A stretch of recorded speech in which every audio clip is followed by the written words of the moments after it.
कहानी एक सच्ची मित्रता। एक समय की बात है। एक छोटे से गांव में राम और श्याम नाम के दो दोस्त रहते थे। वे बचपन से एक दूसरे के साथ थे और हमेशा एक दूसरे की मदद करते थे। एक दिन गांव में एक बड़ा मेला लगा। राम और श्याम मेले में घूमने गए।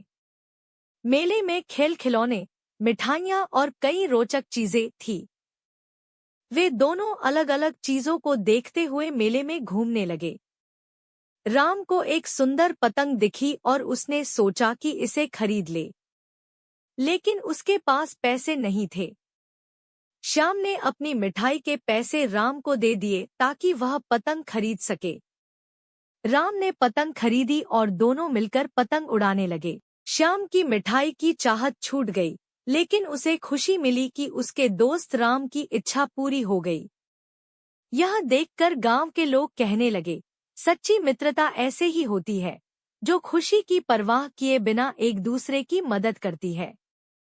कहानी 2, साहस की कहानी। एक बार की बात है, एक जंगल में एक छोटा सा शेर का बच्चा रहता था। वह बहुत ही डरपोक था और हमेशा अपने माँ बाप के पास रहता था। एक दिन जंगल में आग लग गई। सभी जानवर इधर उधर भागने लगे। शेर के बच्चे की माँ बाप भी उसे लेकर भागने लगे, लेकिन अचानक वे दोनों एक गड्ढे में गिर गए और बाहर नहीं निकल सके। शेर के बच्चे ने देखा कि उसके माँ बाप मुसीबत में हैं। वह डरपोक था, लेकिन उसने हिम्मत दिखाई और अपनी माँ बाप को गड्ढे से निकालने की कोशिश की।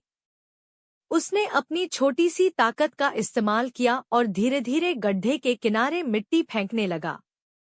थोड़ी देर में गड्ढा भर गया और उसके माँ बाप बाहर निकल सके।